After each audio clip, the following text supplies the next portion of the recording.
എല്ലാ സഹോദരങ്ങൾക്കും നമ്മുടെ യൂട്യൂബ് ചാനലിലേക്ക് സ്വാഗതം. വീഡിയോയിലേക്ക് പോകുന്നതിന് മുമ്പ് നമ്മുടെ ചാനൽ ഇതുവരെ സബ്സ്ക്രൈബ് ചെയ്തിട്ടില്ലാത്ത ആളുകളൊക്കെ ഉണ്ടെങ്കിൽ ഒന്ന് സബ്സ്ക്രൈബ് ചെയ്ത് സപ്പോർട്ട് ചെയ്തേക്കണേ. അതുപോലെ തന്നെ വീഡിയോയ്ക്ക് ഹൈപ്പ് ഉണ്ടെങ്കിൽ ഹൈപ്പ് കൂടി കൊടുത്തേക്കണം. ഇന്നത്തെ കാലം എന്ന് വെച്ചാൽ നമുക്ക് ശരിക്കും ഒരു കാര്യവും പറയാൻ പറ്റാത്തൊരു കാര്യമാണ്, സോഷ്യൽ മീഡിയയുടെ കാര്യമാണ് കേട്ടോ. നമ്മൾ അമ്മയെ തല്ലിയാലും രണ്ടെന്ന പക്ഷം എന്ന് പറയുന്നത് പോലെ നമുക്ക് ഒരു കാര്യത്തിൽ നമ്മുടേതായിട്ടുള്ള കൃത്യമായിട്ടുള്ള അഭിപ്രായം പറയാൻ പറ്റത്തില്ല. ചില കാര്യങ്ങളിലൊക്കെ അഭിപ്രായം പറഞ്ഞു കഴിഞ്ഞാൽ അപ്പോഴേ നമ്മുടെ പേരിൽ കേസാവും. പിന്നെ നമ്മളിങ്ങനെ കേസിൻ്റെ പിന്നാലെ നടക്കേണ്ടി വരും.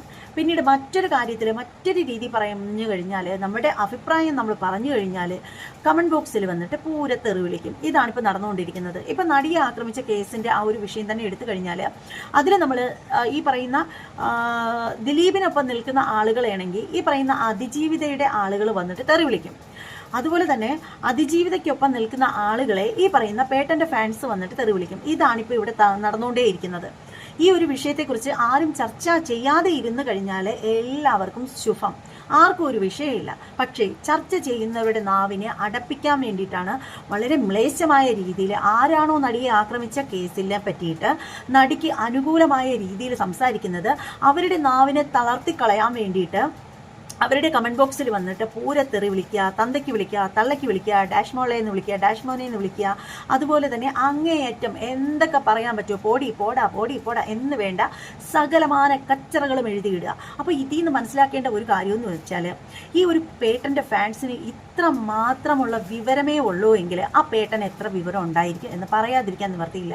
അപ്പോൾ ഇതൊക്കെ കേൾക്കുമ്പോഴത്തേക്ക് വീണ്ടും കുറേ കമൻറ്റോളികൾ വരും കമൻറ്റ് ഇടാനായിട്ട്. അപ്പോൾ ആ ഒരു കമൻറ്റോളിയോട് പറയുന്നൊരു കാര്യം എന്ന് വെച്ചാൽ, നിങ്ങൾ എന്നെ വിളിക്കുന്ന ഭാഷ എന്ത് തന്നെയാണെങ്കിലും അല്ലെങ്കിൽ മറ്റൊരാളുടെ കമൻറ്റ് ബോക്സിൽ വന്നിട്ട് ഛർദ്ദിച്ച് വെക്കുന്നത് എന്ത് തന്നെയാണെങ്കിലും അത് നിങ്ങളുടെ അണ്ണാക്കിലോട്ട് തന്നെ തിരികെ ഇട്ടേക്കുക. അത്രേ പറയാനായിട്ടുള്ളൂ. പിന്നെ കൂടുതൽ എൻ്റെ ചാനലിൽ വന്നു കഴിഞ്ഞാൽ എന്ത് ചെയ്യുമെന്ന് വെച്ചാൽ ബ്ലോക്ക് ചെയ്യും. പിന്നെ ഇങ്ങോട്ട് വരാൻ പറ്റത്തില്ല കേട്ടോ. അപ്പോൾ നിങ്ങൾ ഇനി എന്ത് പറഞ്ഞു കഴിഞ്ഞാലും അതിജീവിതയ്ക്ക് ഒപ്പം തന്നെയാണ് നിൽക്കുന്നത്. അതിലൊന്നും യാതൊരു മാറ്റവുമില്ല. ഈ പറയുന്നത് പോലെ നിങ്ങൾ എന്തിൻ്റെ അടിസ്ഥാനത്തിലാണ് നമ്മൾ ഒരു കാര്യം സംസാരിക്കുമ്പോൾ അതിൻ്റെ അടിയിൽ വന്നിട്ട് വളരെ വൃത്തികെട്ട രീതിയിൽ കമൻ്റ് ഇടുന്നത് എന്ന് മനസ്സിലാവുന്നില്ല. കാര്യം എന്താണെന്ന് വെച്ചാൽ നിങ്ങളൊന്ന് ഓർത്ത് നോക്കുക. നമ്മൾ പറയുന്ന കാര്യങ്ങളെന്ന് വെച്ചാൽ നിങ്ങൾ ഇപ്പോൾ കണ്ടുകൊണ്ടിരിക്കുന്ന വാർത്തകൾക്ക് പുറമെ 8-9 വർഷത്തിന് മുൻപുള്ള, അതായത് അതിജീവിതയ്ക്ക് ആ ഒരു പ്രശ്നം നേരിടുന്ന സമയത്തുള്ള ഒരുപാട് വീഡിയോസുകളുണ്ട്, ന്യൂസുകളുണ്ട്, വോയിസ് കോളുകളുണ്ട്, അങ്ങനെ ഒരുപാട് തെളിവുകൾ സോഷ്യൽ മീഡിയയിൽ തന്നെ ഉണ്ട്. അപ്പോൾ ആ ഒരു തെളിവുകളൊന്നും നോക്കാതെ അതേക്കുറിച്ചൊന്നും ചിന്തിക്കുക പോലും ചെയ്യാതെ ശബ്ദിക്കുന്നവരുടെ നാവടപ്പിക്കുക എന്നൊരു നയമാണ് പേട്ടൻ്റെ ഫാൻസ് കൊണ്ടുവന്നിരിക്കുന്നത്. അപ്പോൾ എന്തായാലും പേട്ടൻ്റെ ഫാൻസിനോട് അധികമായിട്ട് ഒന്നും പറയാനില്ല. നിങ്ങളൊക്കെ എത്രത്തോളം തളർത്താൻ ശ്രമിച്ചു കഴിഞ്ഞാലും നമ്മൾ ആരും തളരില്ല. എന്നും അതിജീവിതയ്ക്കൊപ്പമാണ് അത്. പക്ഷേ ഇപ്പോൾ കുറേ ആളുകൾ പറയുന്നൊരു കാര്യം എന്ന് വെച്ചാൽ അതിജീവിതയ്ക്ക് പ്രത്യേകിച്ച് ഒന്നും സംഭവിച്ചിട്ടില്ല. അതിജീവിതയും അതുപോലെയുള്ള നമ്മുടെ ലാലെന്ന് പറയുന്ന ആ ഒരു ആർട്ടിസ്റ്റ് ഉണ്ടല്ലോ, സംവിധായകനാണ്, നടനാണ്. അപ്പോൾ ആ ഒരു പുള്ളിക്കാരൻ്റെ മോനും പിന്നെ കുറച്ച് ടീംസുകളൊക്കെ ചേർന്നിട്ട്, പൾസർ അങ്ങനെ കുറച്ച് ആളുകളൊക്കെ ചേർന്നിട്ട് പ്ലാൻ ചെയ്ത് വച്ച ഒരു സംഭവമാണ് ഈ നടിയെ ആക്രമിച്ച കേസ്. ഇത് പറയുന്നത് മറ്റാരുമല്ല, 5 വർഷം ജയിലിൽ കിടന്നിട്ട് ഇറങ്ങിയ ഡ്രൈവർ മാർട്ടിനാണ് പറയുന്നത് ഈ ഒരു സംഭവത്തെക്കുറിച്ചിട്ട്. അപ്പോൾ ഈ ഒരു സംഭവത്തെക്കുറിച്ചിട്ട് പറയുന്നത് പുള്ളിക്കാരനാണ്. അപ്പോൾ അവിടെ എനിക്ക് ചോദിക്കേണ്ട ഒരു കാര്യം എന്ന് വെച്ചാൽ, ഈ ഒരു പെൺകുട്ടിക്ക് വേണ്ടിയിട്ട് നമ്മൾ സംസാരിക്കുന്നത് എന്തിനാണെന്ന് നിങ്ങൾ ആരെങ്കിലും എപ്പോഴെങ്കിലും ചിന്തിച്ചിട്ടുണ്ടോ? കേസിനെ പറ്റി പറയുകയാണെങ്കിൽ 1500 ചടങ്ങുന്ന ഒരു പരാതിയാണിത്. അപ്പോൾ ഇതിനകത്ത് പറയുന്ന ഒരു 10ാമത്തെ പേജ് അതിനെ പറ്റി പറയുന്നുണ്ട്. അതിനകത്ത് ഈ പറയുന്ന നടി അനുഭവിച്ച വേദനയെക്കുറിച്ചിട്ട് പറയുകയാണെങ്കിൽ ശരിക്കും നമുക്കൊക്കെ വല്ലാതെ വളരെ വിഷമം തോന്നുന്ന ഒരു കാര്യമാണ്. ഇവിടെ പലരും ചോദിക്കുന്ന ഒരു കാര്യം എന്ന് വെച്ചാൽ, എന്താണ് ഈ നടിക്ക് ഇത്ര പ്രത്യേകത? ഇതിനപ്പുറം ക്രൂരമായ രീതിയിൽ പീഡനമേറ്റ് മരണപ്പെട്ടിട്ടുള്ള ആളുകളില്ലേ?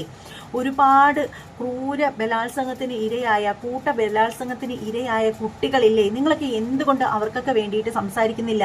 ഇവരൊരു സെലിബ്രിറ്റി ആയതുകൊണ്ടാണോ എന്നുള്ള രീതിയിലൊക്കെ ചോദിക്കുന്ന ആളുകളുണ്ടാവാം. ശരിയാണ് നിങ്ങൾ പറയുന്നത്. ഇത്തരത്തിലുള്ള ഒരുപാട് റേപ്പുകളും കേസുകളും ഒക്കെ ഉണ്ടാവുന്നുണ്ട്. അത്തരത്തിലുള്ള കേസുകൾ ഉണ്ടായി കഴിയുമ്പോഴത്തേക്ക് ഈ പറയുന്നത് പോലെ ന്യൂസ് ചാനലുകാരെല്ലാവരും ആദ്യത്തെ ഒരു 2-3 ദിവസം അതേക്കുറിച്ച് ചർച്ച ചെയ്യും. പിന്നീട് പുതിയ വാർത്തകൾ കിട്ടുമ്പോൾ പിന്നീട് ന്യൂസുകളൊക്കെ അങ്ങോട്ടേക്ക് പോകും, മാധ്യമങ്ങളൊക്കെ അങ്ങോട്ടേക്ക് പോകും. അപ്പോൾ ആ ഒരു കേസിന് പിന്നീട് എന്ത് സംഭവിക്കുന്നു എന്ന് ആരും അറിയുന്നില്ല. അതാണ് വാസ്തവം എന്ന് പറയുന്നത്. അപ്പോൾ അത്തരത്തിൽ സംഭവിക്കുന്ന സ്ത്രീകൾക്കാണെങ്കിലും കുട്ടികൾക്കാണെങ്കിലും അവർക്ക് നീതി ലഭിക്കുന്നില്ലേ എന്നുള്ള ഒരു കാര്യം ആരും അറിയുന്നില്ല. കാരണം അതേക്കുറിച്ച് പിന്നീട് ആരും ചർച്ച ചെയ്യുന്നില്ല, അതുകൊണ്ട് തന്നെ ആരും അറിയുന്നുമില്ല. അതേസമയം ഇവർ ഒരു സെലിബ്രിറ്റി ആയതുകൊണ്ടും ചുറ്റുമുള്ളത് സെലിബ്രിറ്റീസൊക്കെ ആയതുകൊണ്ടും തന്നെയാണ് ഇത് വലിയൊരു വിഷയമായത് എന്നുള്ള കാര്യത്തിൽ യാതൊരു തർക്കവും ഇല്ല. പിന്നീട് ഇവിടെ പറയേണ്ട ഒരു കാര്യം എന്ന് വെച്ചാൽ, ഈ ഒരു കേസെന്ന് പറഞ്ഞാൽ അത് വെറും സാധാരണ കേസായിട്ട് തള്ളിക്കളയാനും പറ്റത്തില്ല. കാരണം ഇന്നത്തെ കാലത്ത് പെൺകുട്ടികൾക്ക് രാത്രിയും പകലും ഒക്കെ പുറത്തേക്ക് പോകേണ്ടി വരും, പലരുടെയും ജോലി സംബന്ധമായ കാര്യങ്ങൾക്ക്. പ്രത്യേകിച്ചും ഇതുപോലെ സിനിമാ മേഖലയിലൊക്കെ വർക്ക് ചെയ്യുന്ന ആളുകൾക്ക് പകലും രാത്രി ഒന്നും നോക്കിയിരുന്ന് ജോലിക്ക് ഇറങ്ങാനായിട്ട് പറ്റത്തില്ല. അപ്പോൾ അത്തരത്തിൽ പുറത്ത് പോകുന്ന സമയത്ത് അവരുടെ കൂടെ ചിലപ്പോൾ ഡ്രൈവർ മാത്രമേ ഉണ്ടാവുള്ളൂ. ആ ഒരു വിഷയത്തിൽ എനിക്ക് എതിർപ്പുണ്ട്. എനിക്ക് പറയാനുള്ളൊരു കാര്യം എന്ന് വെച്ചാൽ, ഒരു പ്രായപൂർത്തിയായ ഒരു പെൺകുട്ടി ലൊക്കേഷനിൽ ഇപ്പോൾ സിനിമ ഷൂട്ടിങ്ങിൻ്റെ ആവശ്യത്തിനാണെങ്കിൽ പോലും പുറത്തേക്ക് പോകുന്ന സമയത്ത് അവൾക്ക് സേഫ്റ്റിക്കായിട്ട് വീട്ടിൽ നിന്ന് ആരെങ്കിലും അമ്മയോ സഹോദരനോ അച്ഛനോ ആരെങ്കിലും ഒരാൾക്ക് കൂടെ പോവാം. അങ്ങനെ വേണം ചെയ്യാനായിട്ട്. അല്ലാണ്ട് എന്തെങ്കിലും സംഭവിച്ചു കഴിയുമ്പോൾ കിടന്ന് കൈയും കാലും പിടിച്ച് കരഞ്ഞിട്ടൊന്നും ഒരു കാര്യമില്ല. അത് ഇനിയെങ്കിലും ഉള്ള ആളുകൾ മനസ്സിലാക്കേണ്ട ഒരു കാര്യമാണ്. കാരണം എന്ന് വെച്ചാൽ, ഇപ്പോൾ നമുക്ക് വിശ്വസിക്കാം ഒരു പരിധിവരെ മാത്രം. നമ്മളങ്ങനെ ആരെയും പൂർണ്ണമായിട്ടും വിശ്വസിച്ചിട്ട് നമ്മുടെ മക്കളെ അവരുടെ കൂടെ അയക്കാൻ പാടില്ല. അത് ഈ പറയുന്ന വീട്ടുകാരുടെ ഭാഗത്തു നിന്നുള്ള ഒരു വലിയ മിസ്റ്റേക്ക് തന്നെയാണ്. ഇനിയുള്ള ആളുകളുടെ കാര്യമാണെങ്കിലും ഇന്നത്തെ കാലഘട്ടത്തിൽ സ്ത്രീകൾക്ക് ഒറ്റയ്ക്ക് ഇറങ്ങി നടക്കാം ഏത് പാതിരാത്രിയും എന്ന് പറയുന്നുണ്ടെങ്കിലും ഈ പാതിരാത്രിയിലൊക്കെ പുറത്തേക്ക് പോകുന്നവരുടെ അവസ്ഥ ഇപ്പോഴും ഇങ്ങനെ തന്നെയാണ് എന്ന് 2026 തുടങ്ങാൻ പോകുന്ന ഈ ഒരു സാഹചര്യത്തിലും പറയാതിരിക്കാനായിട്ട് നിവൃത്തിയില്ല. അപ്പോൾ പറയേണ്ട ഒരു കാര്യം എന്ന് വെച്ചാൽ, ഇതുപോലെ അതിജീവിതമാര് ഇനി ഉണ്ടാവാതിരിക്കാനെങ്കിലും ഇതുപോലെ രാത്രി കാലങ്ങളിൽ ഈ പറയുന്ന ആർട്ടിസ്റ്റുകൾ പുറത്തേക്ക് പോകുമ്പോൾ അവരുടെ ഫാമിലിയിൽ നിന്നും ആരെങ്കിലും ഒന്ന് കൂടെ പോവാനായിട്ട് ശ്രദ്ധിക്കുക. അതൊരു അപേക്ഷയാണ്. ഇനി പറയാനുള്ള കാര്യം എന്താണെന്ന് വെച്ചാൽ, ഈ ഒരു അതിജീവിതയ്ക്ക് വേണ്ടിയിട്ട് നമ്മൾ കുറേ അധികം സ്ത്രീകൾ, പുരുഷന്മാരും ഉണ്ട്, ഘോരം പ്രസംഗിക്കുന്നതിൻ്റെ ഒരു കാര്യം എന്ന് വെച്ചാൽ, ആ ഒരു സ്ത്രീ അനുഭവിച്ച കഷ്ടതകളെ പറ്റി പറയുന്നു. ശരിക്കും പീഡനം നടക്കുന്ന ആ ഒരു സമയത്ത് ഇവർക്കാണെങ്കിൽ പീരീഡ്സ് ആയിരുന്നു, പീരീഡ്സിൻ്റെ ആദ്യ സമയങ്ങളായിരുന്നു. അപ്പോൾ ആ ഒരു സമയത്ത് ഇവരോട് കാണിച്ച ക്രൂരതയിൽ ഇവർ 2 കൈയും കൂപ്പി പൊട്ടി കരഞ്ഞുകൊണ്ട് പറയുന്ന ഒരു കാര്യം എന്ന് വെച്ചാൽ, എന്നെ ഒന്നും ചെയ്യരുതേ, എന്നെ ഉപദ്രവിക്കരുതേ എന്നൊക്കെ പറഞ്ഞിട്ട്. അപ്പോൾ ഇതൊരു കൊട്ടേഷനാണ് എന്നുള്ള ഒരു കാര്യം ഈ പറയുന്ന പൾസർ പറയുന്നതായിട്ടും, അതുപോലെ തന്നെ ആര് തന്ന കൊട്ടേഷൻ എന്ന് പറയുമ്പോൾ അതൊരു മാഡം തന്നു എന്നാണ് പറയുന്നത്. ആ ഒരു മാഡം പിന്നീട് എങ്ങനെയാണ് ദിലീപായിട്ട് മാറിയത് എന്ന് നമുക്കറിയില്ല.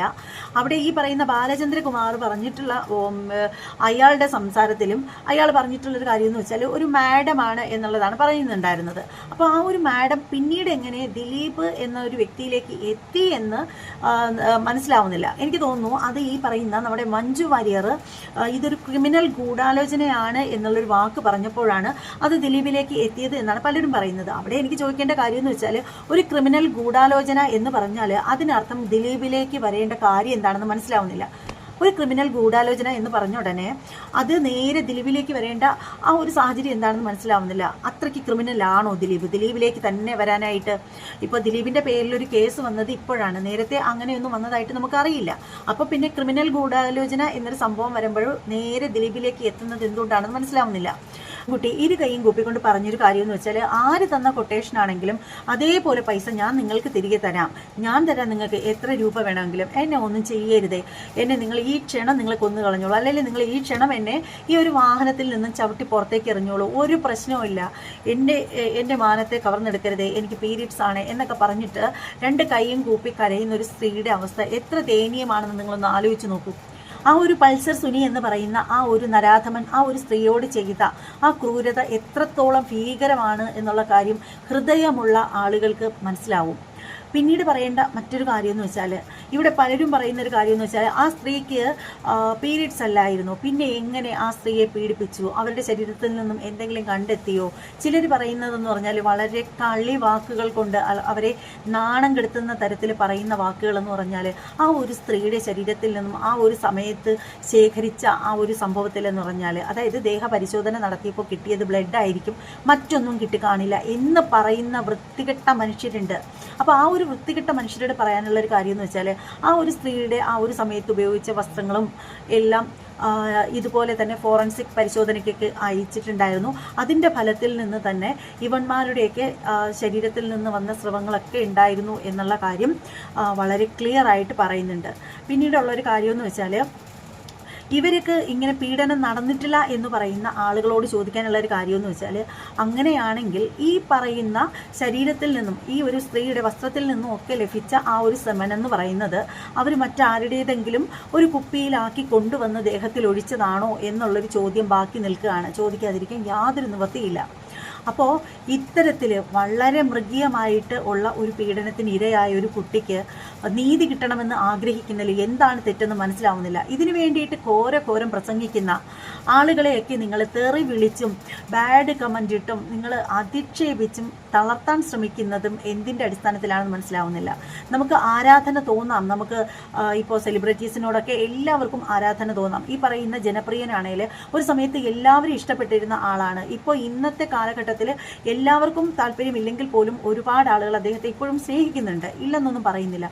പക്ഷെ അങ്ങനെയാണെങ്കിൽ പോലും അതിജീവിതയ്ക്ക് വേണ്ടിയിട്ട് നമ്മൾ സംസാരിക്കുമ്പോൾ നിങ്ങൾ എന്തിനാണ് വയലൻ്റ് ആവുന്നതെന്ന് മനസ്സിലാവുന്നില്ല. ആ ഒരു സമയത്ത് നമ്മൾ ജനപ്രിയനെ പറ്റിയിട്ടല്ല ഇവിടെ വിഷയമായിട്ട് സംസാരിക്കുന്നത്, അതിജീവിതം നേരിട്ട കാര്യങ്ങളെക്കുറിച്ചിട്ടാണ്. അത് പറയുമ്പോഴാണ് പല ആളുകളും വന്നിട്ട് നമ്മൾ തെറി വിളിക്കുന്നത്. ഇവിടെ ഏറ്റവും രസകരമായിട്ടുള്ള ഒരു കാര്യം എന്ന് പറഞ്ഞാൽ സ്ത്രീകളാണ് കൂടുതലും വന്നിട്ട് വയലൻ്റ് ആയിട്ട് പോടി എന്നൊക്കെ പറയുന്നത്. അപ്പോൾ ഈ ഒരു സ്ത്രീകളോട് ചോദിക്കാനുള്ള ഒരു കാര്യം എന്ന് വെച്ചാൽ, ഈ പറയുന്ന പൾസർ സുനിക്കും കൂട്ടാളികൾക്കും മാത്രമല്ല ഈ പീഡന അവയവം ഉള്ളത്. ലോകത്ത് ഒരുപാട് ഈ പുരുഷനെന്ന് പറയുന്ന സാധനത്തിന് ഉള്ള കാര്യം തന്നെയാണ്.